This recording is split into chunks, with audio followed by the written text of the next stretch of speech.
Chapter 231. Free? As I swung my sword, I felt it. A shiver that pulsed through the blade, crackling with an energy I hadn't expected. The boy's slave mark, bound deep into his skin and soul, fractured. A thin cracked spiderwebbing across its twisted lines.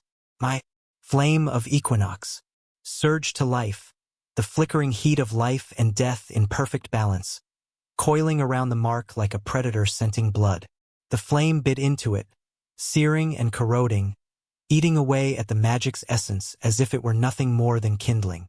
The boy staggered, a look of shock breaking through his rage as the mark pulsed, weakened, its dark power faltering. Across the room, the shrouded Whisperer's face twisted in horror, his eyes widening in disbelief. What's happening?" he demanded, his voice a low, panicked rasp. But I didn't give him a moment to recover. In a heartbeat, I closed the distance, my blade aimed directly at him, poised to end this once and for all. The Whisperer's panic shifted to desperation, and in a flash, he raised a hand, dark energy swirling around his fingers. "Get away, bastard!" Before I could strike, his magic burst forth, and the world around me twisted, warping and bending like a fevered dream. TSK. Annoying. I blinked, and suddenly, I was standing in a vast, empty space, surrounded by darkness and flickering shadows that danced, mocking, as if they were alive. Illusions wrapped around me, filling the air with disorienting visions, each one shifting, taunting, trying to claw its way into my mind. Illusions again. For an instant, my vision blurred, the world swaying as the weight of his spell pressed down on me. But I recognized this feeling, the suffocating pressure, the disjointed reality. It was no different from that moment in the vault, the illusion crafted to ensnare, to confuse. But I had broken through then, and I would do it now. With a sharp inhale, I steadied my mind, reaching deep within to the flame of equinox, feeling its steady burn in my core. The flame surged, cutting through the shadows, burning away the illusion with each pulse. The darkness faltered, cracking like glass, and I saw the edges of reality splintering. One clean slash and the world shattered around me, the shadows dissolving into nothing as the illusion crumbled. I stepped back into reality, my gaze locking onto the Whisperer, his face pale with terror. "Again, how can you do it?" I could see his widened eyes. "You think mere illusions can stop me?" The Whisperer's face contorted in panic as he stumbled backward, his voice a desperate shriek. "What are you doing? Come here." His command echoed through the room, and like clockwork, the boy, who had been staring in stunned confusion, his hand drifting to the fading mark on his neck, suddenly snapped back to attention. His eyes sharpened, the glint of obedience returning as he positioned himself defensively in front of his master, his body glowing faintly with the magic that held him bound. From my right, I sensed movement as well. The girl, her mark pulsing with dark energy, was coming toward me, her expression one of strained resistance. "Lucavion!" I heard Valeria's warning, and though not needed, it was appreciated. The mark's glow tightened its grip on the girl's neck, forcing her forward, each step controlled by the Whisperer's sinister will. I smirked, my hand steady on my blade as I prepared for her approach. Perfect. She was coming to me herself, giving me a clear shot at her mark. The girl lunged, but I was faster. My blade flashed, cutting through the air, aimed straight for the pulsing mark on her neck. But this time, she twisted at the last moment, moving to shield her slave mark from my strike. Clever girl, though I could sense it wasn't entirely her doing. The Whisperer's hold on her was still too strong, his command forcing her to protect her binding, even if she didn't fully understand why. Yet it wouldn't matter. I channeled my mana, the flame of equinox, extending from the edge of my blade like an ethereal arc. My sword grazed her skin, and the flame surged forward, piercing through the dark magic with lethal precision, corroding the slave mark with a ferocious burn. The girl staggered back, her body shaking as the mark dissolved, freeing her from the Whisperer's control. She blinked, dazed, her expression shifting from fury to something far more vulnerable as her mind cleared. She was free. But I knew this wasn't over. Not with the Whisperer standing there, his eyes darting between the two siblings, frantically calculating his next move. This man, after all, had manipulated them with more than just slave marks. He'd lied to them, woven a story of hostages and captivity, convincing them their families were under his control, held hostage in some hidden village. The Whisperer's lips twisted into a grimace, his panic bleeding into rage. You think you can just undo everything I've built here? His voice was shrill, teetering on the edge of hysteria. I think you'll find your grip wasn't as strong as you thought, I replied, my voice icy. He stumbled back further, shouting commands to the boy, trying to summon his last line of defense. Riken, remember what's at stake. If you don't protect me, your family. The boy, still trembling, met my gaze with a glint of defiance breaking through his confusion. Indeed not easy. I kind of expected this reaction, so I did not mind. Grr. I could see mana rising from the kid's body as he was about to transform. That is right. Protect me or else your whole will dash. As the Whisperer's voice rose, trying to whip the boy into obedience through fear, I decided I'd heard enough. Protect you? I cut in, my tone cold, slicing through his words. You're going to need something better than lies to control him now. The Whisperer glared at me, but I didn't give him a chance to retort. My gaze shifted to the boy, his body trembling as the mana surged within him, his instincts driving him toward transformation, to protect, to survive. Riken, I said, my voice calm, steady. Everything he's told you about your village, about your family. It's a lie. The boy's eyes flickered, his defiance mixed with confusion, as if he wanted to believe me but couldn't quite let go of the fear the Whisperer had woven so carefully into his mind. Don't listen to him, the Whisperer hissed, his voice laced with desperation. You know what I showed you. The people in your village, they're still waiting for you, counting on you to obey.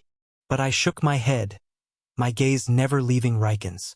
What he showed you was an illusion, I said, my voice low, cutting through the Whisperer's lies with quiet force. Your family, your village, they were sold long ago. Everything you saw, everything you fought for, was nothing more than his magic, binding you with false hope. The boy's transformation stilled, his form wavering as he processed my words. His hands clenched, his body shaking with a mixture of shock and rage. Liar, the Whisperer spat, his face twisting in fury. He's lying to you, Riken. Don't let him trick you. I took a step forward, ignoring the Whisperer's frantic words. Think about it, Riken. Everything he's told you. The way he's used you and your sister. Has he ever shown you proof? Have you ever been allowed to see them, to speak to them freely?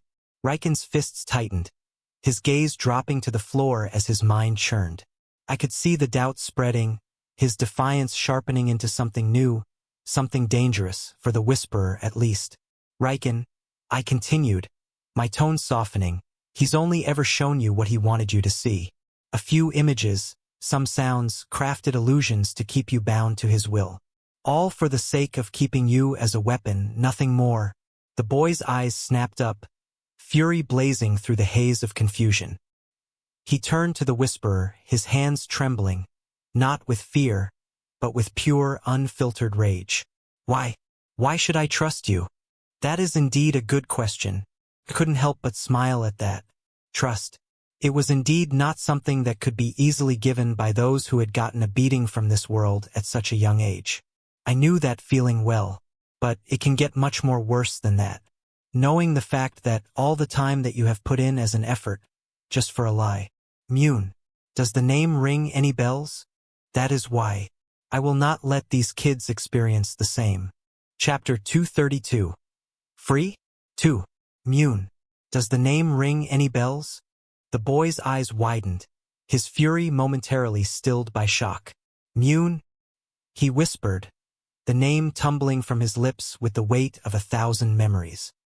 His gaze locked onto me, his expression raw, desperate. How do you know that name? I couldn't help the faint smile that tugged at my lips. Guess. At that, he began to shake, his body trembling as my words sank in, tearing through the foundation of lies the Whisperer had built around him. He turned, looking back at the Whisperer with a mixture of horror and hope, his voice breaking. Mune, and the others, is it true? The Whisperer flinched, his face twisting in frustration as he realized his web of deceit was unraveling faster than he could salvage it. Don't listen to him, he snapped, his voice rising in desperation. This is all part of his plan. He's just trying to confuse you, to weaken you before he strikes. Think, Riken.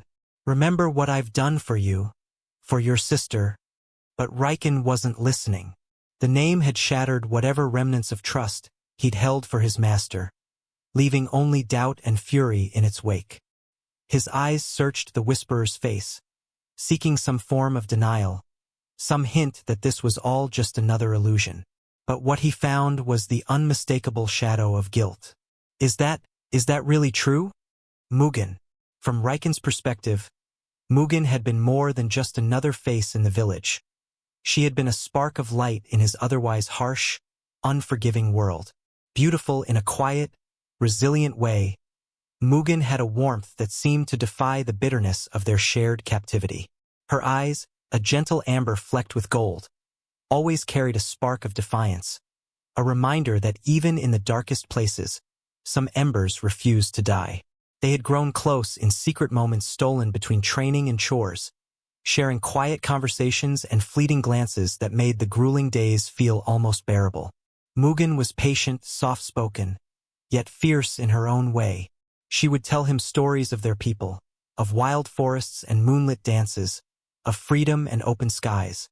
She had a way of speaking that made him believe in something more, something beyond the iron grip of their master and the walls that confined them. To Riken, Mugen was more than a friend. She was his hope, even when the marks were carved into their skin, binding them to the Whisperer's will. She had kept that fire alive, whispering promises of escape and freedom. She'd tell him to stay strong, to remember the strength of their ancestors, the pride of the beastkin. And for Riken, she became his anchor, the one thing that made the endless training, the pain, and the obedience bearable.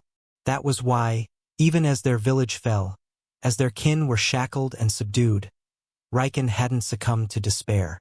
He had clung to Mugen's whispered promises, to her fierce resilience, and to the belief that, by enduring, he and his sister were fighting for something greater, for their people, for the hope of freedom Mugen had instilled in him. But there was something else, a secret he had held close, a memory that no one else knew. In rare, quiet moments, when they were alone, she had allowed him to call her Mune. She'd smile, a hint of softness breaking through the weariness in her eyes, and it was like a small, private world they shared, one untouched by the brutality around them. She had told him that no one else called her that it was something just for the two of them, a reminder that, even in this place, there was a part of her that remained free. It was a secret only he knew. Not her sister, not any other villager, just him. And now, in this bloody, twisted room, he had heard that name spoken by a stranger.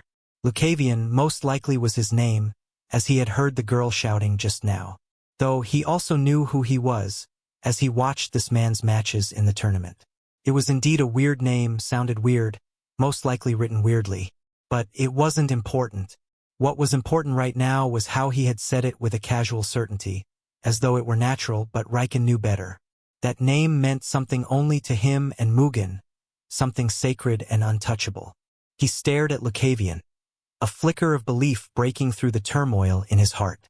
This man had spoken her name, had known Mune, his Mugen.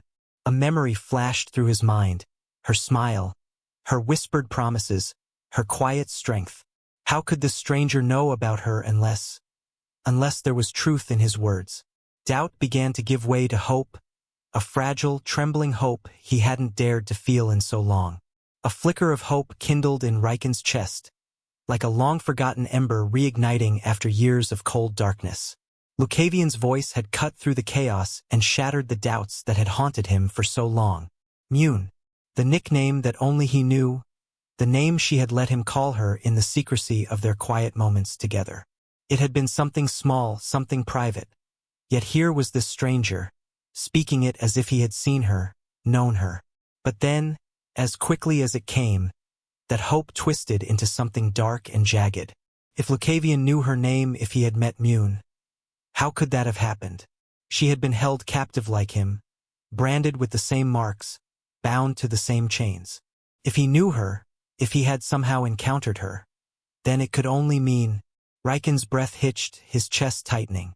His mind raced, trying to push the thought away, to fight against the implication that began creeping in. She was sold. She was sold like every other slave, like he would be one day if he failed. The hope in his chest began to turn cold, hardening into something that felt like despair. If Mune had been sold, if she was no longer under the same master, then what had he been fighting for? Every grueling hour of training, every drop of blood, every bruise, every sleepless night had been for her. He had told himself that he was protecting her, that he was enduring this hell so that she would be safe. But now it seemed like none of it had mattered.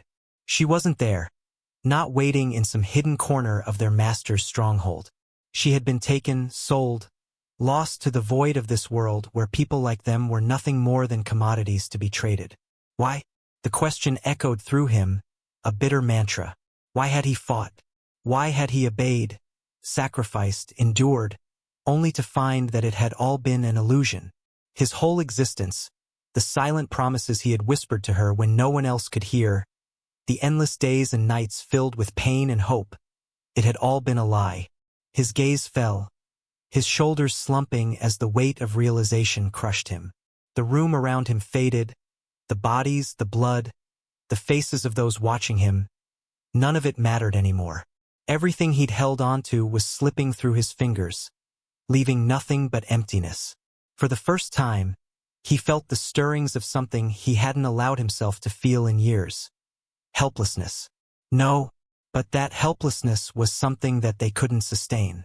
Those feelings, they were not something that he could easily think of. A dark, simmering heat began to rise from within him, stirring in the depths of his chest. It started as a faint burn, a flicker of warmth that ignited as his helplessness twisted into something sharper, hotter. Anger, pure, unfiltered anger.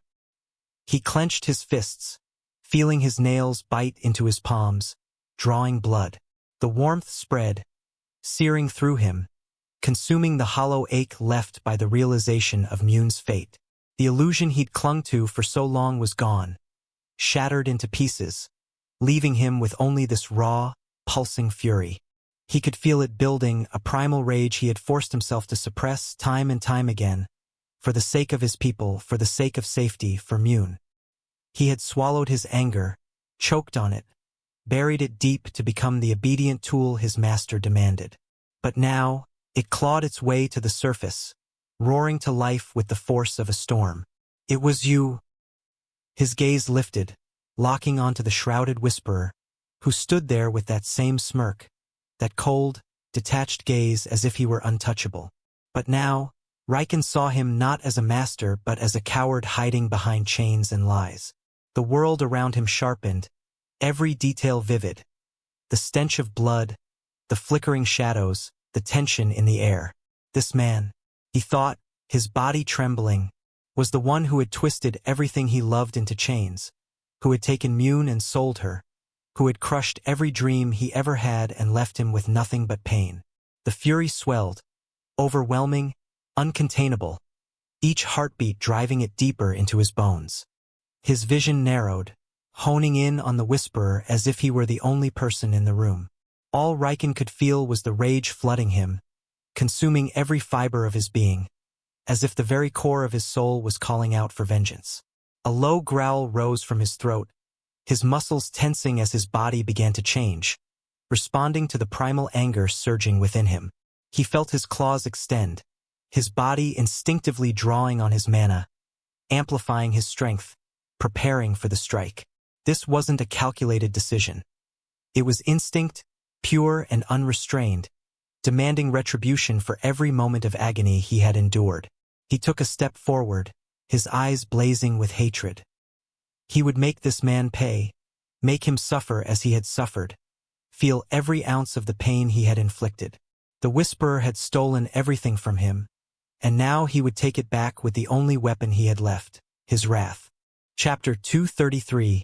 Free? 3. I watched as Riken moved, his body trembling with raw, untamed fury. The hatred inside him surged, twisting his face into a mask of pure rage, his claws extending, muscles coiling in preparation for a strike that held nothing but vengeance. The air around him seemed to pulse with his anger, his mana spilling out in waves as if he could no longer contain it. A part of me understood that feeling, that deep, simmering wrath that came from betrayal and loss. But I also knew what lay on the other side of it. Hatred only hollows you out, leaving nothing but an empty shell, a life swallowed by revenge and fury.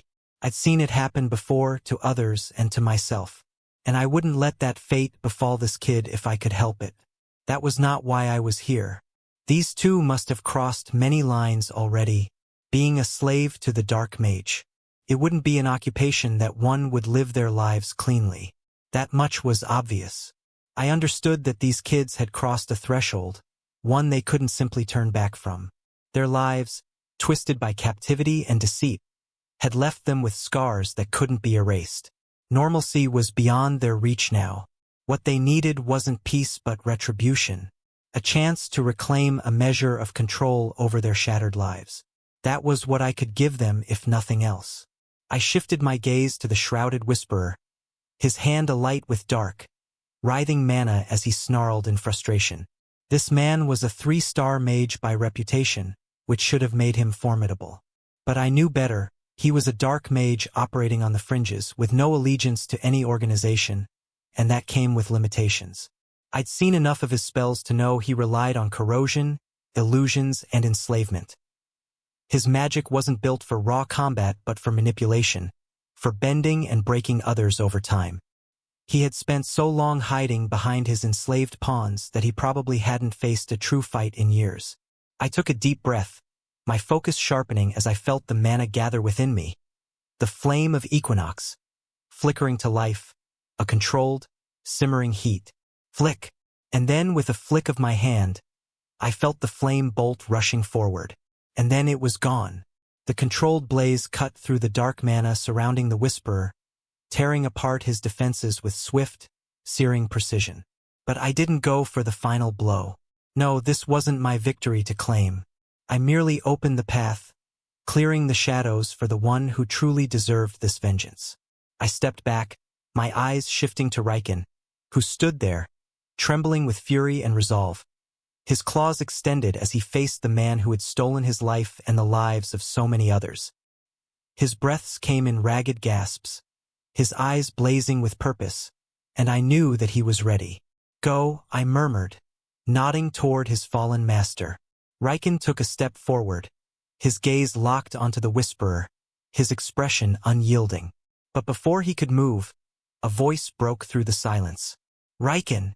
The girl, his sister Senna, her voice tight with fear and confusion, stared at him, her eyes wide, pleading. What are you doing? Don't you know? Our people are in his hands. He has them, Riken. We can't do this. Her voice wavered, thick with desperation, clinging to the last threads of the lie they'd been fed. Riken paused, his face twisting with a mixture of anger and pain as he turned to her. No, he said quietly, his voice trembling. They're not. They were never in his hands. It was all a lie, Senna. His voice cracked as he continued, each word heavy with the weight of a shattered belief. I know because he didn't know. He didn't know Mune. The girl's face softened, confusion flickering in her eyes.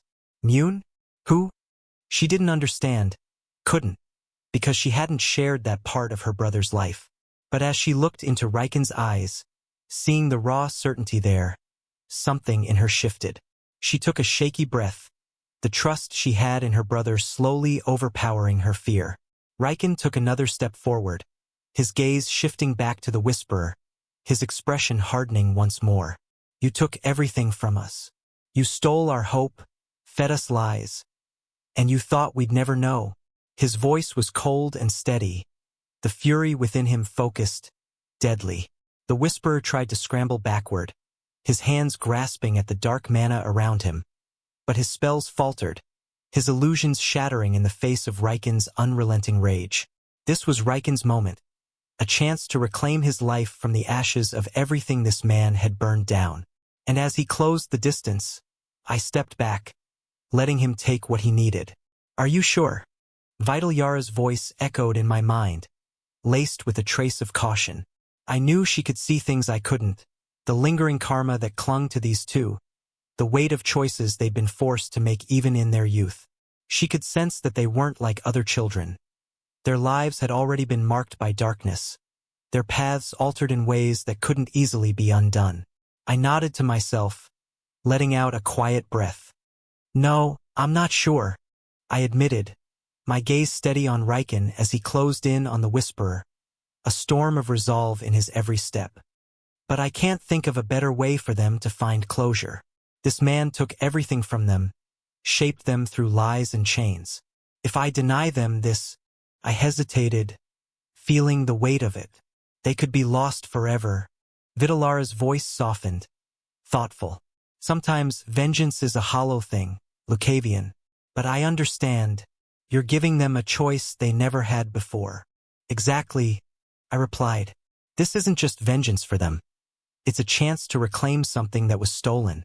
They deserve that much. Riken's sister, Senna, watched in silent awe, her hands trembling, yet she didn't move to stop him.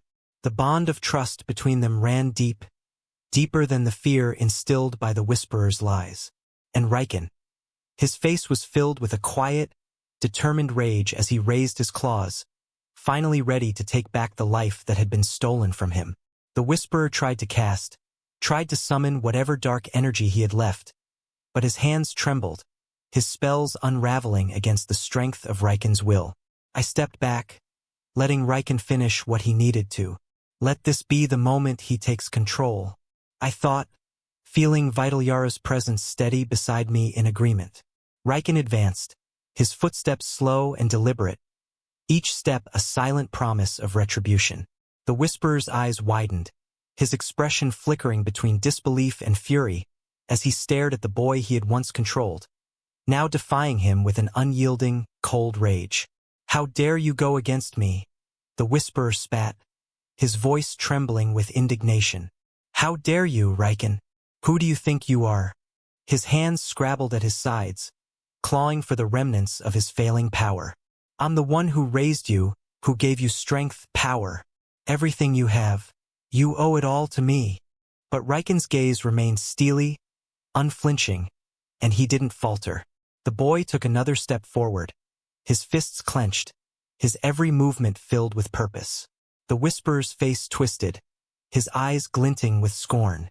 So what if a bunch of useless beasts were sold? He sneered, his voice dripping with contempt. What does it matter? They were nothing, worthless, expendable. You should be thanking me, you and your sister.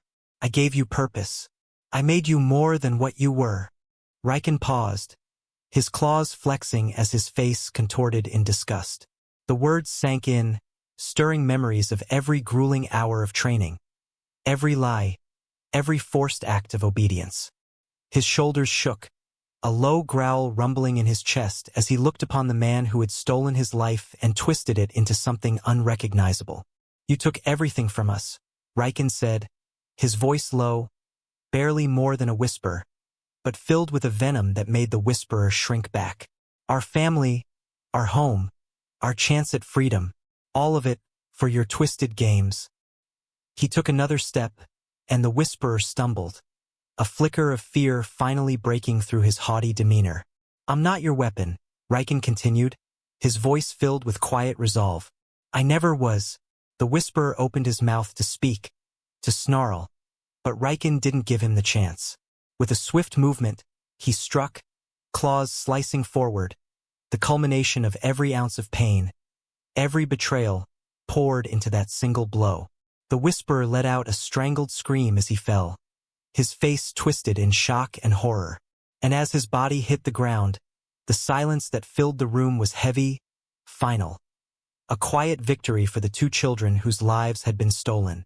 Riken stood over him, breathing heavily, his expression torn between relief and grief. The weight of his freedom settled over him, both liberating and painful, as if every scar and memory he'd endured had finally found its place. Senna approached, her eyes wide, her hands still shaking as she reached out to her brother, wordlessly acknowledging the end of their torment. I watched them, allowing them their moment, hoping that this would be the first step toward healing, toward reclaiming the lives they'd been denied. This was their choice, I thought, feeling Vitalyara's silent approval. And perhaps it's the only way forward. Chapter 234. You did well. Valeria stood still, her grip loose on her sword. Just what? Her eyes lingered on the young siblings, Riken and Senna, standing poised to strike. Their expressions laced with pain so deep it seemed to weigh down their every movement. She could feel it as though it were her own. Their sorrow, their fury, raw and uncontained, directed entirely at the man before them. Her chest tightened, almost aching, as she took in the way they looked at the Whisperer, faces contorted with hatred far too vast for children to bear. How could they be so young, and yet look at him that way? She thought, her gaze shifting to Lucavion. And when she saw him, her breath caught. Gone was the usual smirk, the casual indifference he wore like a shield. Instead, his face was drawn, eyes shadowed with something she couldn't quite define. Not amusement, not anger, something else entirely. His lips were pressed into a hard line, and in his gaze, there was a sadness that made her heart pause. He looks sad? The thought unsettled her, conflicting with the image of him she had known so far. Lucavion had always seemed invincible, untouchable. He wore his lightheartedness like armor, wielding it in even the darkest moments, as if to keep himself detached from the horrors around him. But now, the memory of him at the marketplace flashed through her mind, unbidden, the way he'd looked at the dumpling. It had struck her as odd then, the way he'd paused, eyes softened, as if seeing something beyond the bustling crowd around them. That same expression was here again, though even heavier, more burdened. He's wearing that look again, like he's lost in some memory, she realized. But what could he see in them, in Riken and Senna, that makes him look like this? Her gaze drifted back to Riken, whose claws glistened in the dim light as he took a step forward, his body trembling with barely contained fury. Valeria felt a strange kinship with the siblings' rage, something primal and bitter. They had been robbed of everything, twisted by pain, and forced to bear a burden far beyond their years. Perhaps that's why he looks at them that way, she thought, her own heart aching with a reluctant understanding. Does he see himself in them somehow? A part of him he keeps hidden, beneath all the arrogance, the endless games. For the first time, Valeria wondered what lay beneath Lucavion's smirk, what scars he might carry. Scars hidden behind layers of nonchalance and witty remarks. She'd always assumed he was nothing but trouble, too reckless and self-centered to care for anyone but himself. But here, she could feel the weight of something much deeper, something she doubted he'd ever share. Who are you really, Lucavion? She wondered, her gaze lingering on the faint sorrow in his eyes, the way he seemed to retreat into his own memories as he watched the scene unfold. You. Her thoughts were interrupted as Riken's growl filled the room, low and deadly, his claws poised, ready to strike down the man who had stolen their lives. Lucavion's hand fell to his side, as if in a silent gesture of permission, or maybe respect. Riken's growl rumbled through the room, a sound raw with agony and rage, resonating in the silence. His claws glistened in the dim light, and he took a step forward, his trembling frame coiled like a spring ready to snap. The shrouded Whisperer, once smug and self-assured, was now reduced to a cowering figure, his haughty gaze broken, his body pinned by the weight of his own sins. And yet, there was no trace of mercy in Riken's expression. Only fury, untamed and violent, begging to be unleashed. Without warning, he struck. His claws slashed across the Whisperer's face, leaving dark, jagged marks in their wake. Riken's strikes were relentless, each one more vicious than the last, as if each swipe was erasing a fragment of the torment he had endured. He struck again, his hands raw with blood and fury, his breath ragged. "You took everything." Riken's voice cracked, hoarse with years of suffering he could no longer keep in.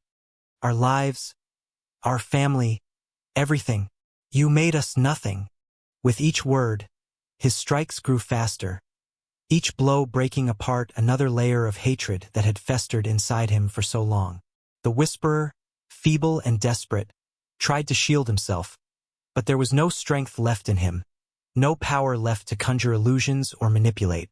The truth had left him defenseless, naked before the very children he had twisted and controlled. Valeria watched, her pulse racing, transfixed by the torrent of Riken's fury. And as he poured his pain into every blow, something snapped within Senna as well. Her small, shaking frame seemed to harden, her face twisting with a resentment that had once been silenced, buried. She stepped forward, her fists clenched, her eyes blazing with a light Valeria hadn't seen before. "You lied to us." Senna's voice, though small, was sharp, cutting through the air with a force that belied her size. "You made us believe. You made us do all those things." Her fists flew forward, striking the man's side, each hit fueled by years of betrayal and bitterness, every one a testament to the lies she had carried within her fragile, young heart. The shrouded Whisperer tried to speak, his mouth opening in a desperate, stuttering attempt to defend himself, but Senna's strikes silenced him. She hit him again, her anger bursting forth in waves, like a dam finally breaking, the water spilling out with unstoppable force. Valeria felt herself drawn into their anguish, the unrestrained outpouring of resentment and hurt that these children, too young and yet too burdened, could no longer keep contained. Each blow they struck resonated with the echo of suffering Valeria had only begun to understand. It was as if they were not just hitting him but ridding themselves of every illusion, every haunting memory he had ever crafted. Riken's fists, bloodied and bruised, finally slowed, his body swaying as if drained by the weight of his own rage. Senna stood beside him, her breath shallow, her face streaked with tears, her small body shuddering as the reality of what they had done began to settle in. The room fell silent, the sound of their gasping breaths filling the stillness. And as they looked down at the man who had haunted their every nightmare, they saw not the monster he had once been, but a broken, feeble figure, his power drained, his influence shattered. "Ha! The children's breaths came in heavy, ragged gasps, their hands and arms streaked with blood, yet they stared down at the man before them with blank, unseeing eyes. Their faces were still twisted with residual anger, but they didn't seem to care about the blood and didn't flinch from the sight.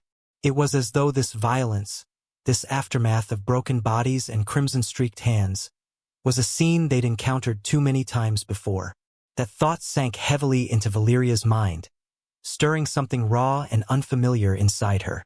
She clenched her fists, an unsettling frustration rising within her. What kind of world forces children to become this hardened, this resigned to cruelty? She thought, her chest tightening. Is this what it means to be strong? To grow used to blood, to numb yourself against pain and loss? The question unsettled her, but the truth in it gnawed at her all the same. She had trained to be a knight with honor, to defend the innocent, to uphold justice. Yet here she stood, unable to stop these children from exacting their revenge in the most brutal way imaginable, unable to shield them from the violence they had been forced to live. It made her stomach turn. What kind of knight am I?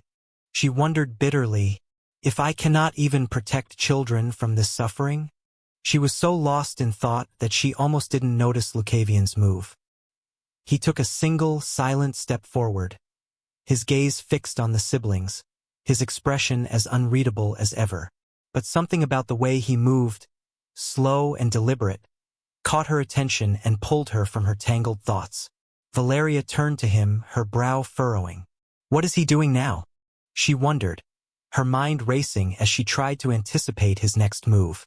Lucavion approached the two children slowly, each step careful, as if he were approaching something fragile. Riken and Senna, still breathing heavily, turned their heads towards him. Their faces, twisted in rage and grief, seemed frozen in that expression, as if they had forgotten how to be anything else. But Lucavion didn't flinch. Instead, he stepped closer, his hand reaching out, and he lifted it gently to rest on their heads, his touch light, almost cautious. "You did well." Chapter 235. "They are yours." Lucavion approached the two children slowly, each step careful, as if he were approaching something fragile. Riken and Senna, still breathing heavily, turned their heads towards him. Their faces, twisted in rage and grief, seemed frozen in that expression, as if they had forgotten how to be anything else. But Lucavion didn't flinch. Instead, he stepped closer, his hand reaching out, and he lifted it gently to rest on their heads, his touch light, almost cautious. "You did well," he murmured, his voice steady, calm. "Now everything is fine." Both children flinched at the unexpected gentleness of his touch, unused to anything but the roughness and control of others. Riken's gaze flicked away, uncertain, while Senna blinked rapidly, her breathing quickening. For a moment, the room was still. The only sounds were their ragged breaths and the faint crackle of Lucavion's calm, grounding words. Finally, Senna looked up at him, her face etched with confusion and vulnerability. What do we do now?" she whispered, her voice barely more than a fragile thread. "Our people, mother, father." Her gaze fell, her shoulders slumping as the weight of everything settled on her small frame. Lucavion's hand didn't move from her head. Instead, he let his fingers settle, softly tousling her hair as he shifted to pat Riken's head as well. His gaze was as calm as his words, holding an odd warmth as he looked down at them. "What else?" he said quietly. "You are going to live, of course." Senna looked up at him, her expression flickering between doubt and a faint, unsteady hope. "At the very least," he continued, his tone gentle, "isn't that what your mother and father would want for you? And the people of your village, just like how you were fighting for them, don't you think they'd want to fight for you too?" The words hung in the air, sinking into the silence of the room, filling the void left by the chaos that had erupted only moments before. Riken's lips parted, his gaze lifting to meet Lucavion's as if seeking reassurance. The anger in his eyes dimmed, replaced by something softer, something uncertain. They stayed like that, both children silent, absorbing his words, trying to understand the world anew in the wake of their vengeance. The two children remained silent, Lucavion's words settling over them like a thin blanket of hope they weren't sure they could trust. Senna's gaze dropped to her bloodied hands, her brows knitting together as if struggling to piece together a new path forward. Finally, Riken spoke, his voice barely above a whisper. "But how?" His words trembled with both longing and doubt. "How are we supposed to live? How do we do any of this?" Lucavion was silent for a moment, his gaze softening as he watched them. Then, without a word, he extended his hand, his fingers steady and open, as if inviting them into something beyond the walls of this dark, blood-stained room. "Follow me," he said, his voice as calm as ever but with a new warmth in it, a quiet promise. Senna and Riken looked at his outstretched hand, hesitating. They exchanged a glance, their eyes filled with both the remnants of anger and the faint flicker of something they hadn't allowed themselves to feel in a long time. Hope. Lucavion's smile was gentle, his voice low but steady. "It's the adult's job to teach the young," he murmured. "And I'll bring you to one who can help you learn." "Really? Really?" Hearing that, the two's gazes were softened a little. For what reason, they did not know. But for one, they could feel like this person before them was trustworthy. He was not here to take advantage of them. He was here to help them instead. And that was the final point. Their hands finally reached out to grasp his. Their fingers, small and hesitant, clasped around his in a moment that felt fragile yet strangely resolute. For the first time, they allowed themselves to trust, if only just enough to take the first step. Mariel moved methodically around the inn, wiping down tables and rearranging chairs, though her mind was far from the mundane tasks. Being the owner of one of the most popular inns in the city, She had a steady stream of patrons who shared stories and rumors alike. Through years of listening and observing, she had woven a network of information that stretched to the farthest reaches of the city. If something was happening, she usually knew about it. And recently, her ears had been catching wind of troubling whispers. Whispers of violence, of children orphaned by merciless hands, of hidden powers surfacing where they shouldn't. Mariel's instincts, honed from her years as a formidable adventurer, pricked with an uneasy awareness that the city was on the edge of something dark. Also, there was the case with the Lucavion. Mariel's lips pressed into a thin line as she continued her work, thoughts of Lucavion lingering in the back of her mind. His recent actions hadn't gone unnoticed. The name Phantom Blade had started circulating through the city, whispered with both admiration and disdain. She found the moniker a little cringeworthy, but she couldn't deny that it suited the mysterious aura he carried.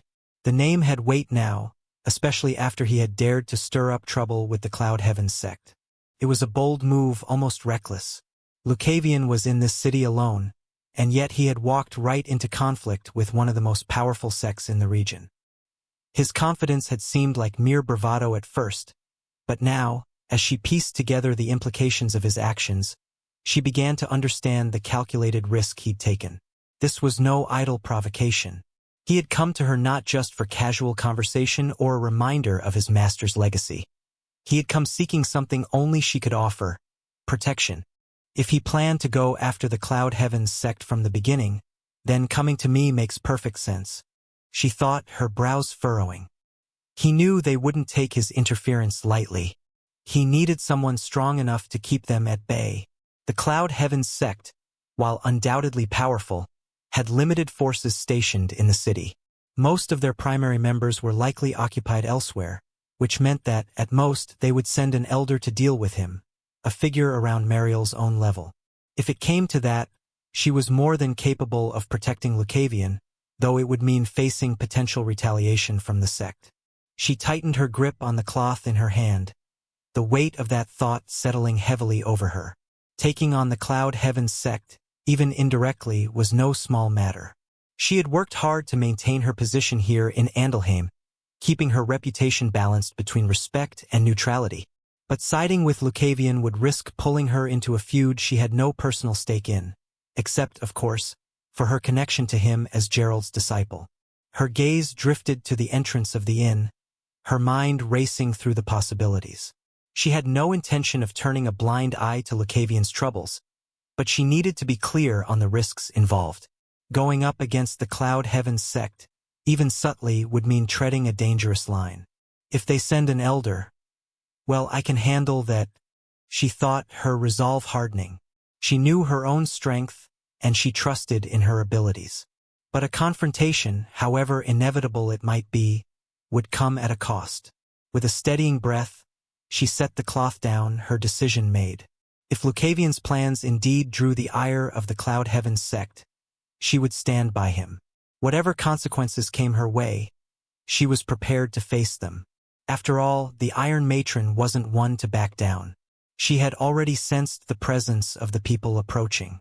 The girl named Valeria, Lucavion, and two more, Beastkin, Creak. Just then, suddenly the door opened. Mariel looked up at the sound of the creaking door, her gaze sharp and expectant. Just as she had sensed, Lucavion was there at the entrance, but he wasn't alone. Beside him stood two young figures, a pair of beastkin, their postures tense yet visibly worn, and just behind them was Valeria, her expression one of silent vigilance. Mariel's eyes flickered over the new arrivals, noting their ragged clothes and the traces of dirt and dried blood on their hands. They looked both frightened and defiant, their eyes darting around the room as if half expecting danger even in this supposed haven. Lucavion met Mariel's gaze with a familiar smirk, though his voice carried a weight beneath its usual playfulness. I've brought some people for you to take care of. Chapter 236. They are yours, too. I've brought some people for you to take care of, Lucavion said, his tone casual but underlined with something more solemn. Mariel's gaze narrowed slightly, studying the young beastkin who clung to each other, as if even standing beside Lucavion was a tentative act of trust. She could see the fatigue in their eyes, the kind of weariness that went beyond physical exhaustion. There was a story in those looks, a depth of loss and resilience that she recognized all too well. Without a word, she approached them, her expression softening as she turned to Lucavion. "I take it these two are under your protection now?" she asked, her voice steady, though a glint of understanding flashed in her eyes. Lucavion's gaze drifted from Mariel to the two young beastkin, his expression unreadable, a flicker of something close to regret crossing his face. "My protection? I doubt that," he murmured. His voice softened, almost distant. "I'm not exactly someone who can protect. You must already know this." His words were spoken quietly, as though more to himself than to her, but there was a steady resolve in his tone. He looked down at Riken and Senna, his hand resting lightly on the boy's shoulder. "These ones. They're just a bunch of lost little lambs," he said, the faintest trace of sadness in his voice. It was as if he recognized their plight all too well, and perhaps even saw a part of himself reflected in their frightened, weary eyes. Mariel felt a pang of understanding as his words sank in. She had seen it before countless times. Children were left to fend for themselves in the crossfire of a world where wars and grudges tore through innocent lives like wildfire. They weren't common, but they weren't rare either. Young souls caught in battles they had no part in, scarred by the choices of others, wandering lost with nowhere to go. It was the brutal reality of their world, one she knew all too well. "I understand," she said softly, a hint of sorrow touching her voice. Her gaze lingered on the children, taking in the way they clung to each other, the haunted look in their eyes that betrayed too much pain for one so young. "Also, these ones, they are not that bad. Maybe a rough life, something that was most likely not easy, though they didn't seem to cross too many lines for now. Lost little lambs, indeed," she murmured, her voice steadying as her resolve hardened. She looked back at Lucavion, her gaze unwavering. "You may not think of yourself as someone who can protect, Lucavion, but you've brought them here. That says more than you realize." Lucavion gave a faint, knowing smile, his eyes glinting with a mixture of gratitude and acknowledgement. "Then I'll leave them in your capable hands, Iron Matron."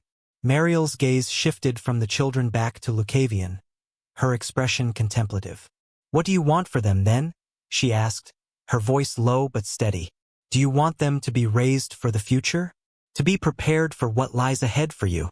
Lucavion's eyes met hers, and a flicker of something unreadable passed across his face. For a moment, he said nothing, then shook his head, a faint smile tinged with irony playing on his lips. "What, do you think I've fallen so low that I need a bunch of kids to help me fight my battles?" he replied, his tone light but his words carrying a quiet edge. He gave a small, dismissive wave of his hand as if brushing the thought away. "No, that's not what I want for them," he continued, his voice softening as he looked at Riken and Senna.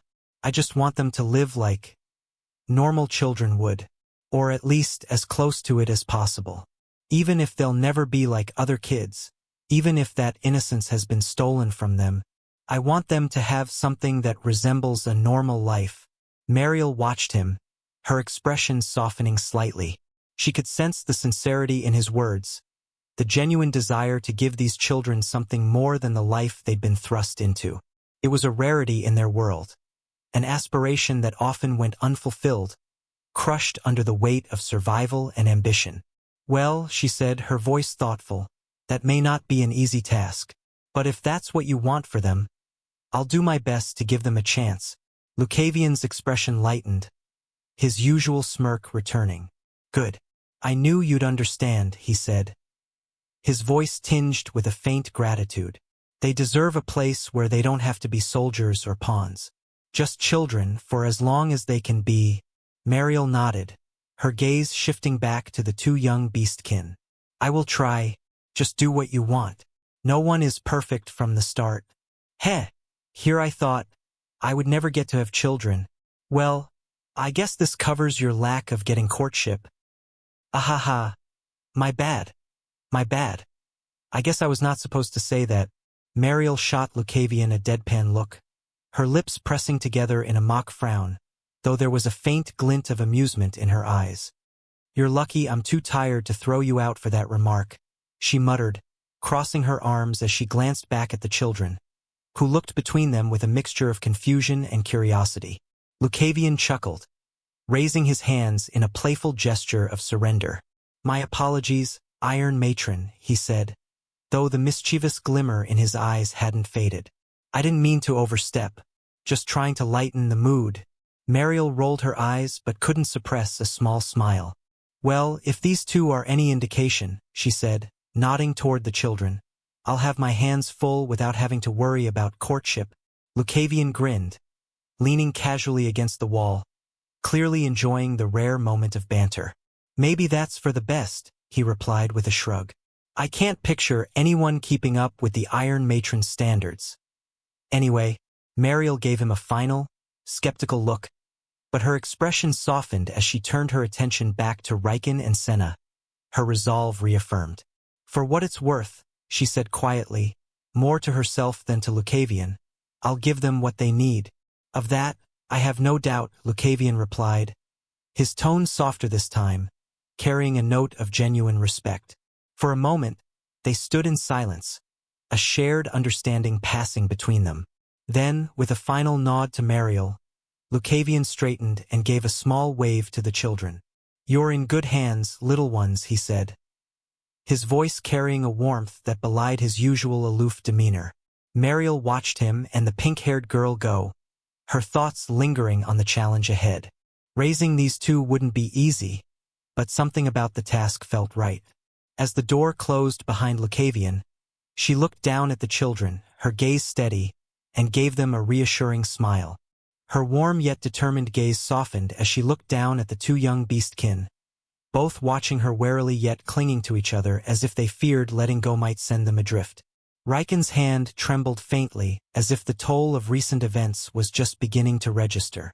Senna, though small and weary, kept her chin raised, meeting Mariel's gaze with a fragile defiance. "Let's clean you up first," Mariel said gently, her voice filled with a kind of quiet assurance that seemed to settle over them like a balm. She reached out, a steadying hand extended in the invitation, but made no move to rush them. It was clear she understood the caution in their eyes, the remnants of a trust broken too many times to count. Riken's gaze flickered over her hand, uncertain, but at last, he released his sister and took a tentative step forward. Senna followed, her eyes darting around the inn as though she still expected danger to lurk in every shadow. Mariel only waited, patient, until they stood beside her, exhausted yet resolute. "There's a lot we'll need to work on together," Mariel murmured, her voice steady but understanding. "It'll take time, learning to feel safe again, to know there's a place here for you. But you don't need to be ready all at once. Just know you're welcome here, both of you." Senna glanced up at her, a hint of surprise in her wide, tired eyes, and for a moment, a flicker of hope softened her gaze. With a final reassuring smile, Mariel led them toward the back of the inn. The Iron Matron's Inn was always a place of transition, a stopover for travelers and wanderers, but this time felt different. Mariel had seen countless people come and go, each one carrying their own burdens. Yet there was something about these two, about the fragility they hid behind those worn faces, that called to her in a way she hadn't felt in years. Chapter 237. How to Exert Power. Lucavion and Valeria continued walking through the soft-lit streets of Andalheim, silence settling between them. Valeria's thoughts shifted repeatedly to Lucavion's expression back at the inn, the momentary flicker of regret he'd shown when he'd brought Riken and Senna to Mariel. She had seen many faces of Lucavion, mischievous, dismissive, exasperatingly carefree. But this one felt different, like a glimpse through the armor he always wore. Why did he look at them that way? She pondered, her step steady but her mind swimming with the image. Lucavion's face had been so brief, that passing regret gone as quickly as it appeared, yet it lingered with her. The way his hand had rested lightly on Riken's shoulder, how he'd referred to them as lost little lambs. It was a softness he usually masked with sarcasm or indifference. But she wouldn't bring it up. She wouldn't dig. Instead, she kept her gaze forward, her posture composed as her mind turned the question over. The lights of the city cast an amber glow on the cobbled streets, and Lucavion walked with his usual ease beside her, seeming almost oblivious to her introspection. Finally, he spoke, his voice pulling her from her thoughts. "So, still worrying about Mariel's new charges?" he asked, voice casual but with that ever-present hint of knowing. Valeria looked ahead, her voice measured. "I'm not worried about them. Miss Mariel's capable. They'll be in better hands with her than they would with anyone else." She paused, her tone quieter. "But you looked almost regretful." Lucavion didn't respond immediately, instead glancing at her with a faint, knowing smirk. He shrugged, tucking his hands into his pockets. "They're not the first kids I've seen who had their world taken apart," he said lightly, though there was an edge beneath the words. "But that's just life, isn't it? Not everyone gets to keep what they care about." Valeria's lips tightened, a restrained retort ready, but she swallowed it down. Instead, she simply nodded, keeping her voice steady. "That may be true, but it's not nothing what you did today." Lucavion's smirk softened, his gaze flickering with a momentary warmth. "It is not nothing. I guess that is true," he mumbled to himself.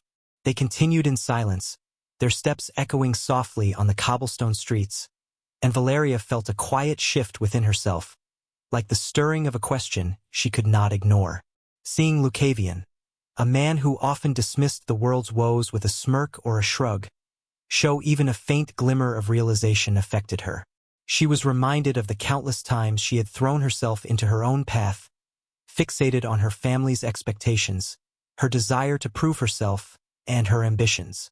But for all her focus, had she ever truly taken in the lives around her? If this path is just about my own glory, am I no better than the adventurers I dismissed for chasing coin and fame? She wondered. It wasn't an unfamiliar thought, but it weighed on her differently tonight. If her knighthood was for something larger, shouldn't that something extend beyond her own honor? Her gaze drifted to Lucavion again, lingering in brief, almost unconscious glances. There was something unsettling about him. His carelessness, the way he defied every rule and lived without the bounds of duty. Yet, here he was, taking these two children to Mariel, offering them a sliver of hope he might deny he even believed in himself. A flicker of understanding crossed his face as if he sensed her scrutiny. He tilted his head with a bemused expression. "What's that look, Valeria?" he asked, his tone teasing, though a trace of genuine curiosity hid beneath. Caught off guard, she looked away, a faint flush warming her cheeks. "Nothing," she said, but the denial felt hollow. She let out a slow breath, then ventured, "It's just, you've been full of surprises lately." Lucavion's gaze sharpened, his usual smirk fading as he regarded her with genuine curiosity. "Surprises?" he echoed, the word lingering with unexpected interest. "What do you mean?" Valeria hesitated, glancing away briefly, feeling a bit exposed under the weight of his attention. Still, she felt compelled to answer. "I didn't expect you to be this kind of person," she admitted, the words falling quietly. "You always struck me as someone different." Lucavion's brows lifted, intrigued. "Different how?" She thought carefully, choosing her words as her gaze traced the ground between them. "Someone spoiled," she began, then paused, risking a glance at him. "And someone who doesn't care about anything in this world."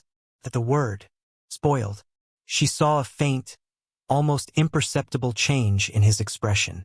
It was subtle, a flicker in his eyes, a slight tightening of his jaw, gone as quickly as it appeared. But Valeria noticed, and a curious thought took root in her mind. Lucavion's smirk returned, this time carrying a trace of irony. "And that's exactly what I am," he said, his voice smooth, offering no protest or denial. Valeria studied him closely, catching the hint of something buried deeper within his words, though he cloaked it well. There was more to his reaction than he was letting on. But instead of pressing further, she merely nodded, absorbing the insight for herself. "Well, if that's the case," she murmured, "then maybe I've misjudged you." He shrugged, the faint smirk lingering as he turned his gaze forward. "Maybe you have," he said lightly, though there was a glimmer of something unreadable in his eyes. "After all, this wouldn't be the first time that you have done so." Valeria's thoughts drifted back to the first time she had met Lucavion in Rakenshore. She had been sent there with a specific purpose: to find Corvin, a powerful bandit leader whose defeat would bring her much-needed credit and recognition. Yet, upon arriving, she was greeted not by the infamous Corvin but by the unexpected news that he had already been bested, and by Lucavion of all people. At the time, she had refused to believe it. Lucavion's easy confidence, the smirk he wore as if he owned the world, made her think he was nothing but a fraud. She'd even challenged him on it, demanding proof that he was the one responsible. But he had met her suspicion with the same ironic smile and a calm assurance that soon left her without a doubt. Lucavion was the real deal. And here they were, weeks later.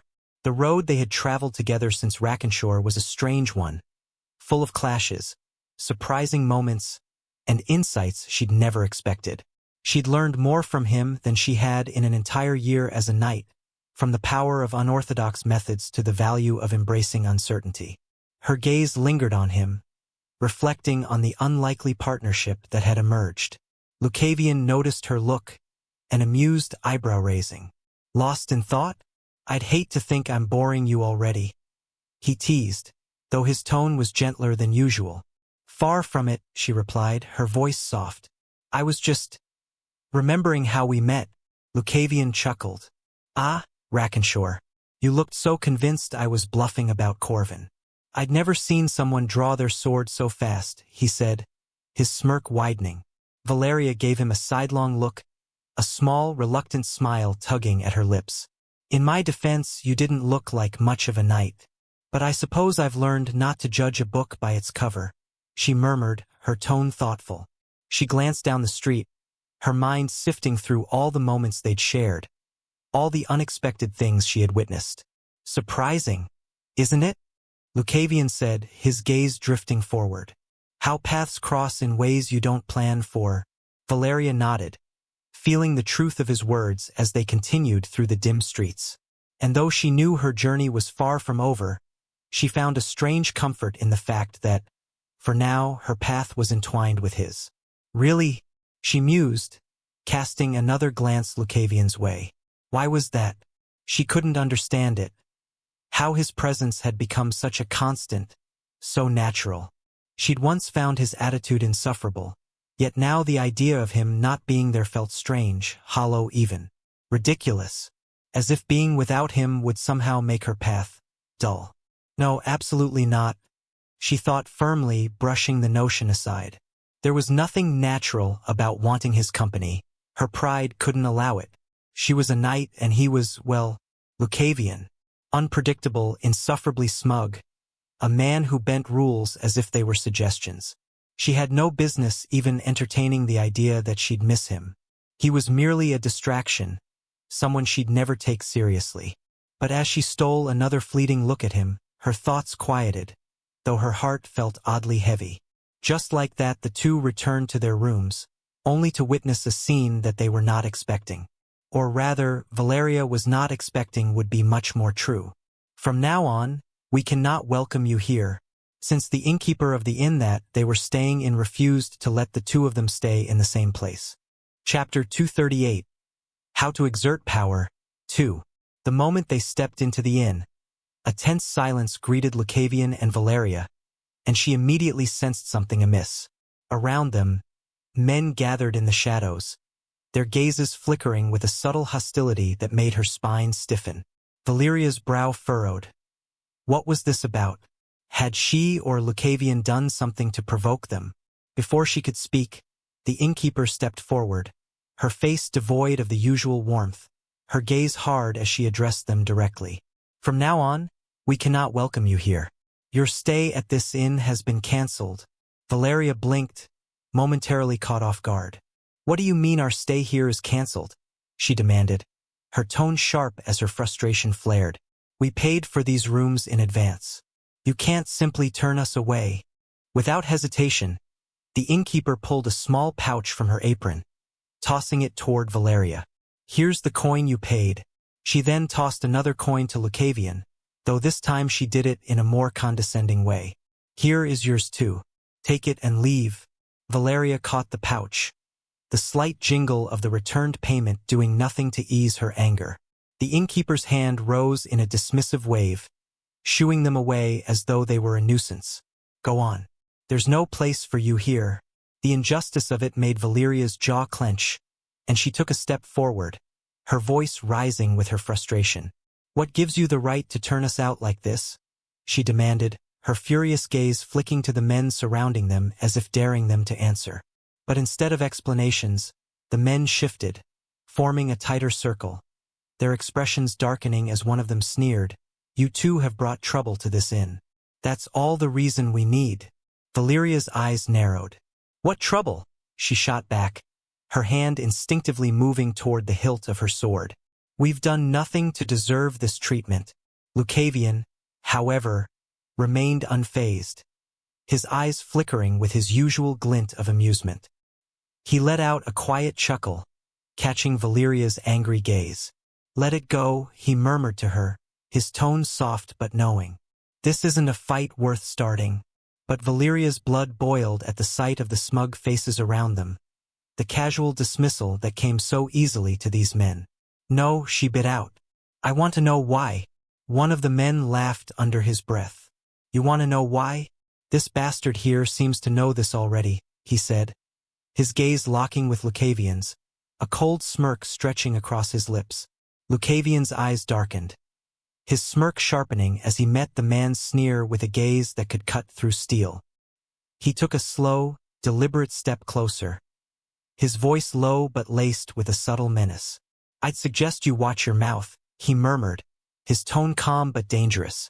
The Cloud Heavens sect won't be in Andalheim forever. And when they're gone, well, someone might just come looking for you. The man's expression barely flickered. Instead, he leaned in with a mocking grin, his voice dripping with condescension. By then, anyone who'd come for me will have been dealt with, he said confidently. So don't worry about it. Lucavion's smirk widened as he shook his head, a glint of disdain in his eyes. If that's what you wish, he replied smoothly, his tone light and dismissive. Far be it from me to change your mind. He turned to Valeria, his expression softening slightly as he reached for her arm. Come on, he said quietly, tugging her gently but firmly. Let's get out of here. Valeria's mouth opened in protest, fury sparking in her eyes, but his steady grip and calm gaze silenced her. She allowed herself to be pulled from the inn, though her glare lingered on the men behind them. Once they stepped out into the cool night air, she wrenched her arm free, her voice tight with frustration. You let them get away with that? After the way they treated us? Lucavion merely chuckled, glancing at her with a knowing smile. Let's talk after we leave. Valeria's eyes narrowed, her gaze sharp as she studied Lucavion's face. This wasn't like him. Lucavion was reckless, a man who would mock a threat openly rather than leave quietly. Yet tonight he was holding back, choosing restraint over his usual cavalier defiance. She couldn't shake the feeling that something was wrong, that there was more to this than he was letting on. Without a word, she followed him as he led them away from the inn, her mind racing with questions. When they were far enough down the street, she finally stopped, her eyes hard as she turned to face him. All right, enough, she said firmly, her gaze locked on his. What's going on, Lucavion? Why did the innkeeper suddenly turn us away? And why are you acting like this? Lucavion met her gaze, his expression unreadable, though a hint of resignation flickered in his eyes. What do you think? If I knew, would I ask you about this? Just because you don't know, doesn't mean that you won't be able to find out once you think. So, turn those gears on and think. Gears? What is that? Turn your brain on and think. Valeria's eyes narrowed, clearly unamused by his evasion. Her mind turned over the scene at the inn, her frustration mounting with each moment Lucavion dodged, giving her a straight answer. Fine, she muttered, crossing her arms and meeting his gaze with a steely resolve. You want me to think? All right, I'll think. Her mind went back to the hostility in the innkeeper's voice, The way those men had looked at Lucavion as if he were some sort of criminal. And then there was the man's offhand comment about Lucavion already knowing the reason behind the treatment. Her thoughts quickly turned to the Cloud Heavens sect, the only ones who had taken issue with Lucavion since they'd arrived in Andalheim. "Is it the Cloud Heavens sect?" she asked, her voice quieter, a dangerous edge beneath it. "Are they the ones behind this?" Lucavion's lips curled into a faint, knowing smile. "There you go," he said, his voice carrying an approving tone. "Didn't take that long, did it?" Valeria's brows furrowed, her gaze piercing as she demanded, "But how? How is the Cloud Heavens sect tied to the innkeeper?" Lucavion simply gave her an expectant look. "Think it through," he said, his tone light but challenging. She let out a frustrated sigh, her mind running through every detail of the innkeeper's cold dismissal. She replayed the innkeeper's words, her hostile demeanor, the men's mocking gazes. But the reason behind it remained elusive. Lucavion watched her struggle for a few moments before speaking again. "Here's a hint. Check the pouch she threw at you." Valeria blinked, surprised by the suggestion. But she did as he asked, retrieving the pouch from her belt and opening it. Inside was the exact amount she had paid for their stay, nothing more, nothing less. She frowned, not seeing anything out of the ordinary. "It's exactly what I paid," she said, glancing up at him, puzzled. "Isn't that how it's supposed to be?" Lucavion tilted his head with a small, knowing smile. "Sure, that's how it's supposed to be. But tell me, Valeria, if you were running an inn and wanted to kick a customer out, what would you do?" She paused, brow furrowing further as she considered the question. "Well, I wouldn't kick a paying customer out," she replied firmly. "If they've paid, I'd keep my end of the deal." Lucavion's smile widened slightly. "Of course you would. But let's say, hypothetically, you had a reason to kick them out. Maybe they were making too much noise or violating the inn's rules." Valeria's eyes narrowed as the pieces began to fall into place. "If that were the case, then I wouldn't just give their money back," she said slowly, realization dawning. "I'd charge them a fee or keep a portion for the trouble they caused." She glanced back down at the pouch in her hand, her jaw tightening. "But she didn't keep any of it." Lucavion nodded, satisfaction gleaming in his eyes. "Exactly. She gave you every coin back. Why would that be? A hint. What would you have done if you were not paid accordingly?" Valeria's brow furrowed as she processed his question. "If I hadn't been refunded fully," she murmured, thinking aloud, "I could have raised a complaint. I am a noble, after all. I'd have grounds to make trouble for her." She paused, her gaze hardening as understanding dawned. "But with the full amount returned, there's no proof. It's as if the transaction never happened. Any complaint I make would just look like an overreaction or a misunderstanding." Lucavion nodded, a faint smile of approval curving his lips. "Exactly. They've made sure that if you speak up, it lacks credibility. It's neat, isn't it?" He tilted his head, a glint of irony in his eyes. "But tell me, what did the innkeeper gain from all this? She returned every coin we paid her. So what does she get?" Valeria's mind turned over the facts, and the answer soon became clear. "She's lost money," she said slowly, frowning. "She rented us those rooms and, by refunding us, basically let us stay for free. That means someone must have compensated her." Lucavion's smile widened, his eyes gleaming with approval. "There you go. If the Cloud Heavens sect wanted her cooperation, they wouldn't leave her empty-handed. Money talks, Valeria. They likely paid her off to make sure she'd refuse us and do so quietly." Valeria's gaze grew steely as she looked down at the pouch, the weight of understanding settling over her. "So they're using money to control everyone they can," she murmured, anger simmering beneath her calm tone. "Not with open threats, but with subtle bribes and incentives, enough to sway anyone who isn't willing to risk opposing them." Lucavion gave a slight nod, his expression turning serious. "Money becomes a form of power, and it's more insidious than a sword at the throat. Everyone has their price." Hearing that, she remembered how Lucavion somehow passed the line even before her at that time. Chapter 239, Worrisome Guy. Money becomes a form of power, and it's more insidious than a sword at the throat. Everyone has their price. As Lucavion spoke about money's power to influence, Valeria couldn't help but recall the registration day. She had waited in that endless line, diligently following every rule, only for Lucavion to casually stroll up and cut in front of her without a hint of guilt. She'd been fuming when she realized he'd bribed the officials to jump ahead, and now, a faint smirk tugged at her lips. Karma, she thought, pleased by the thought. Serves him right.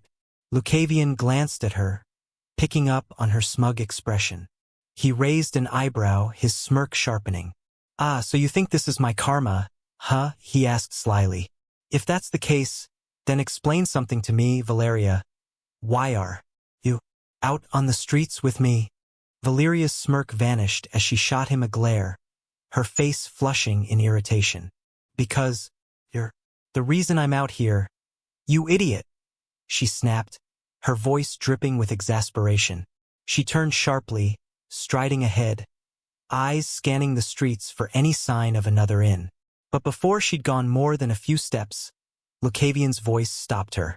I wouldn't waste too much time looking for another inn if I were you, he called, his tone casual but certain. She paused, turning to give him a skeptical look. And why's that? Lucavion took a step closer, folding his arms as he met her gaze. Do you really think the Cloud Heaven sect would limit their influence to one single inn? He asked, his voice smooth, almost taunting. If they're trying to make a statement, they'd make sure every innkeeper in Andalheim knows about it. The realization hit her like a wave, the pieces falling into place in a way she couldn't ignore. Her shoulders stiffened as the full weight of their situation settled over her. So, they've barred us from the entire city, she muttered, disbelief and anger simmering in her voice. Now you're seeing the full picture, Lucavion replied, watching her reaction with wry amusement. Valeria's thoughts churned as the realization settled heavily in her mind. So this is how it works, she thought, her gaze hardening. The big sects, the powerful houses, they don't just rely on brute strength or open conflict. They can control people with influence alone. Force you out of places, make it so you have nowhere to turn, no one to trust. A quiet anger simmered within her. The implications of this tactic became all too clear. This was how they kept anyone new, anyone rising, from ever challenging them. By cutting people off, making them feel small and isolated, they forced rising stars into submission. Either they joined the ranks of the powerful or they were swiftly crushed beneath them. It was no wonder there weren't many figures like Lucavion in the world, she realized. Anyone with ambition and promise who refused to bend to their rules would face a wall of obstacles and threats. Join us, or we'll break you, she imagined them saying, the shadow of their influence always looming over those who dared to defy them. She stole a glance at Lucavion, his expression relaxed and unbothered, as though he were simply amused by the situation. And yet, he's never bent to their will, she thought, a strange sense of respect growing within her. No wonder he doesn't care about their rules, their traditions. He knows how quickly they'd turn on him if he ever showed weakness. The weight of this new understanding sank deep, yet at the same time, a fierce resolve ignited within her. So that's why people like you stand out so much, she murmured, the words more to herself than to him. Lucavion raised an eyebrow, catching her words. Stand out? I suppose that's one way of putting it, he said with a smirk. Then now what? What are we supposed to do? Well, what else? We are going to trouble our Miss Little Bear. Valeria frowned in confusion at Lucavion's cryptic words. Miss Little Bear, she echoed, glancing at him with a puzzled look. Lucavion merely winked at her and gestured toward the direction they'd come from, his expression unreadable. He strode off with an air of confidence that left her little choice but to follow, though she couldn't shake the feeling that he was up to something more than he was letting on. As they walked through the dimly lit streets back toward the Iron Matron's Inn, Valeria's thoughts raced, and suspicion began to gnaw at her. Iron Matron, she thought, the title solid and commanding.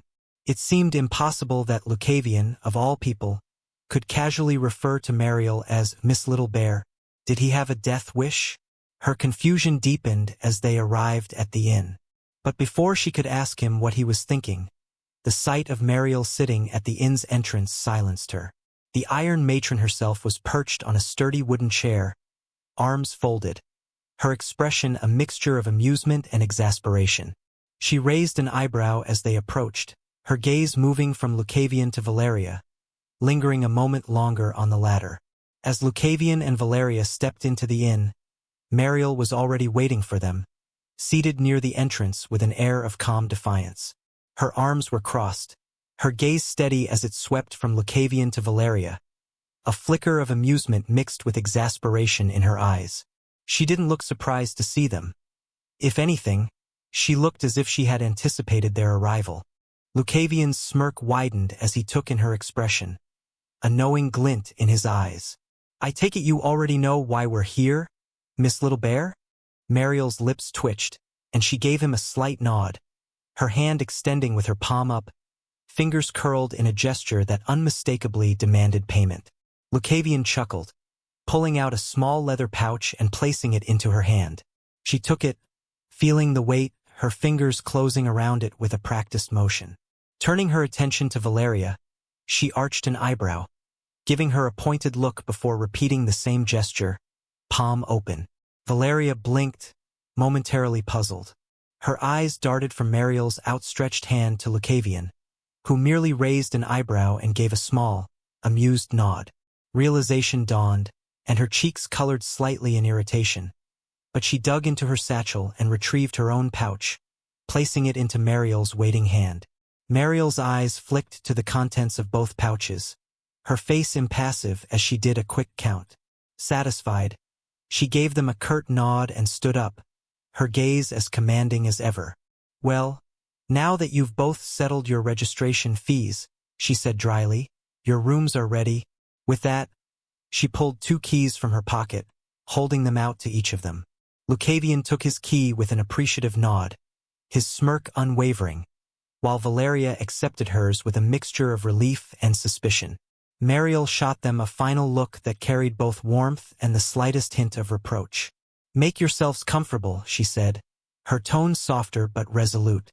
"And remember, whatever business you're stirring up out there, you're safe here as long as you're in my care."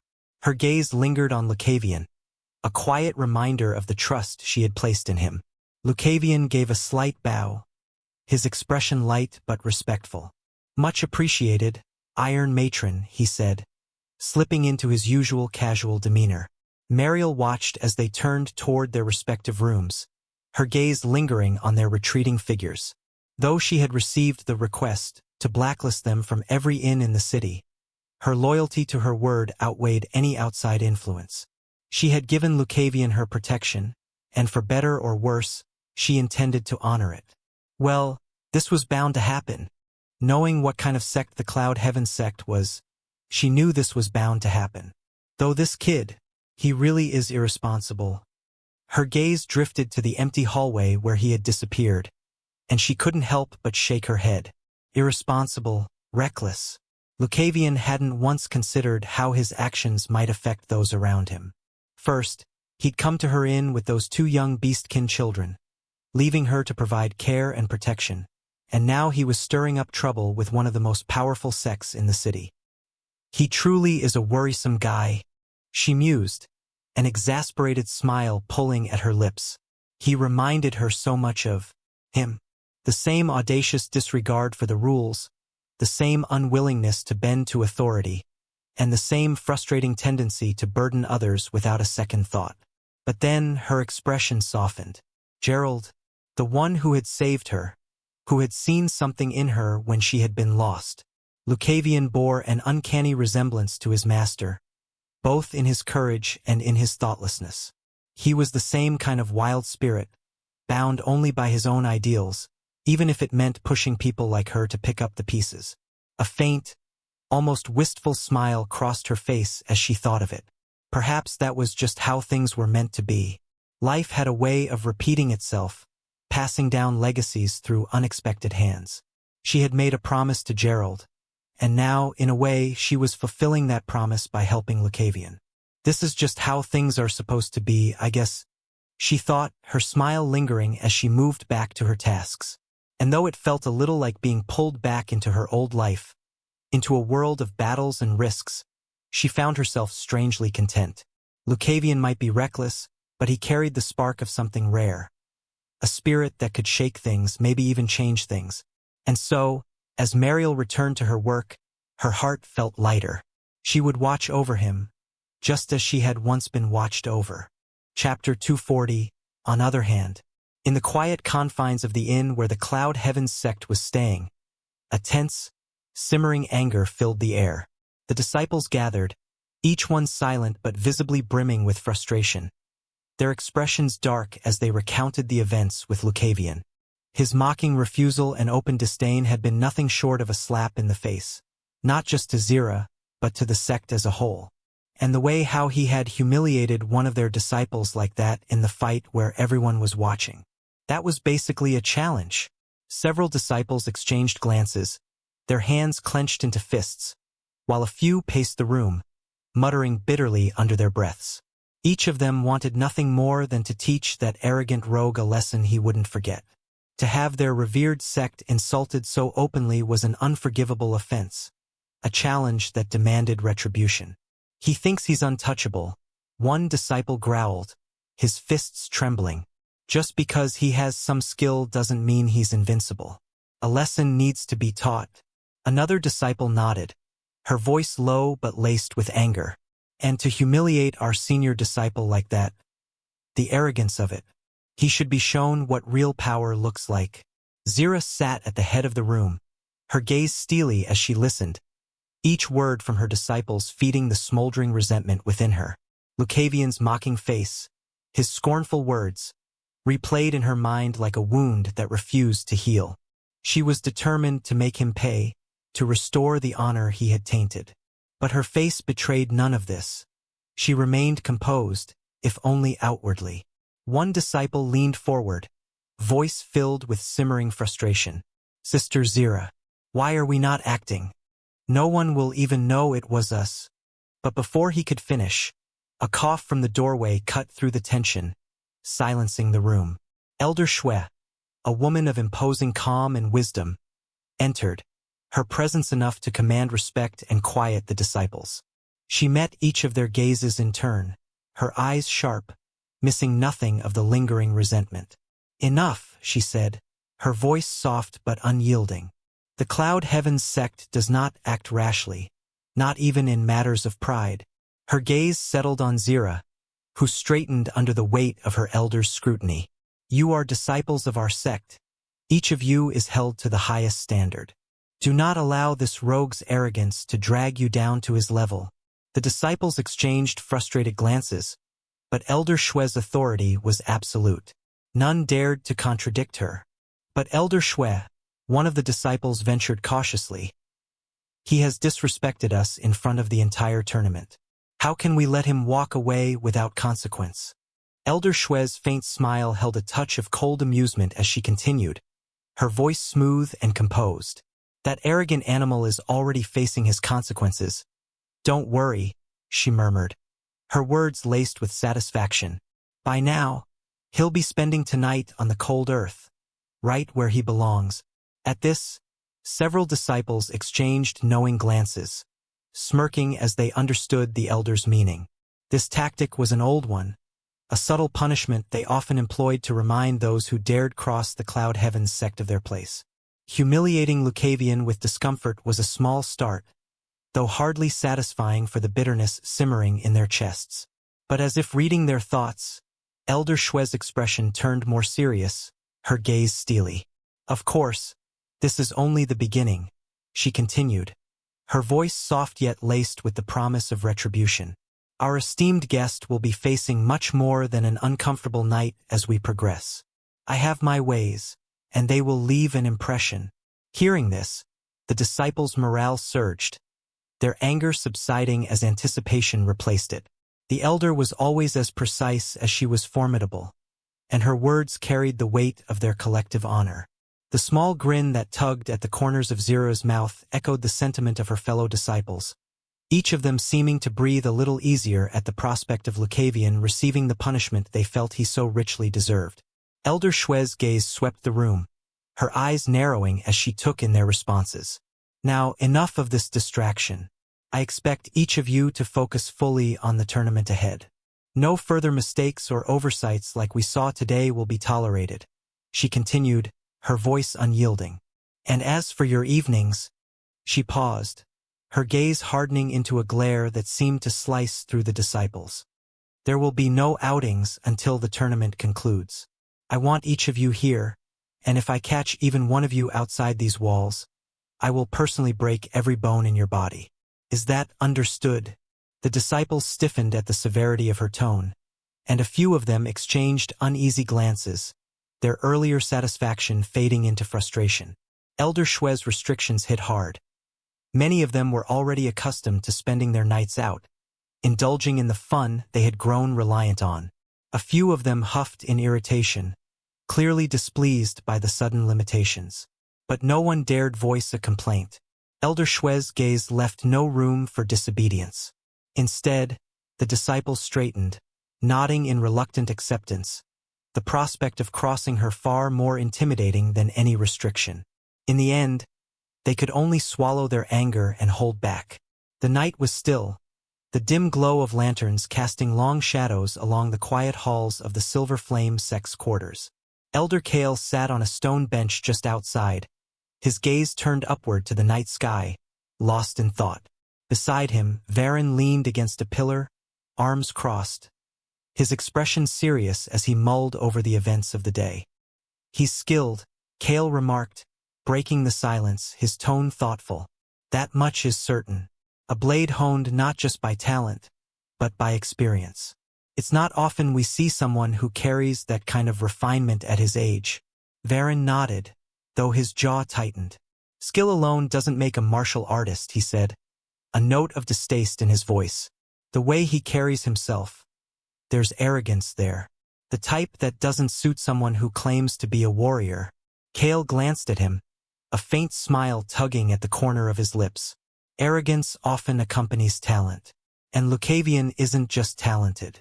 His blade moves with purpose, tempered by something beyond training. He has seen real battles and faced real danger. I would call that earned confidence, not mere arrogance. Varen frowned, shaking his head. Confidence, yes, but he flaunts it. You saw the way he taunted that girl, made a spectacle of her weakness. It wasn't just skill, it was prideful and unnecessary. His eyes narrowed as he recalled the fight, the condescending smile that had played on Lucavion's lips as he toyed with Kara. A martial artist should respect his opponent, not mock them. Kale considered this, his gaze distant. Perhaps, but there is a certain strength in his presence. Arrogance or not, he commands attention and makes people stop and watch. And if that confidence serves him well in battle, then it's an asset. Varen's expression hardened, a flicker of irritation crossing his face. An asset only until it turns into recklessness. He underestimates his opponents and uses them as a means to display his skill. That kind of arrogance. It'll be his downfall if he's not careful. Kale let out a low chuckle. Is that so? Or perhaps it's precisely that boldness that makes him dangerous. He doesn't hesitate, doesn't hold back. There is power in certainty, Varen. Sometimes, tempering that fire can dull its edge. Varen's gaze remained unwavering, his tone resolute. Even fire can consume itself if left unchecked. If he truly thinks he can fight with such arrogance, he'll find his limits soon enough. Skill alone isn't everything. Kale watched him, a glint of amusement in his eyes. I see he's already left quite the impression on you, Varen. Varen's eyes narrowed, his voice firm. He's skilled, yes. More skilled than most here, even. But I believe a martial artist should strive for more than just victory. There's a discipline that he lacks. If he were to meet an opponent who didn't rise to his taunts, who remained unyielding, then he'd find his arrogance turned against him. Kale leaned back, nodding slowly. You may be right, but if he's as experienced as his blade suggests, then perhaps he'll recognize that limit when he reaches it.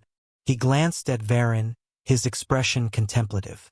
And who knows, perhaps you'll be the one to show him that discipline, to temper that arrogance of his. Varen's jaw tightened, his gaze distant as he considered the challenge that lay ahead. If I get the chance, he said quietly, determination lacing his voice, I'll make sure he learns that there's more to being a warrior than just skill. Strength should be accompanied by respect. Only then does it truly mean something. Kale chuckled, patting him on the shoulder. Then make it a lesson worth remembering, should your paths cross. But don't underestimate him. He's not one to be taken lightly. I will not. That is good. And whether you like his arrogance or not, in the end, he had also taught them a lesson, which makes him on our side. While that is indeed true, it makes me wonder if he has a reason for doing all this. For me, my anger is justified. But for his way of acting, I don't understand. That is something that we will find sooner or later, don't worry. I understand, Elder.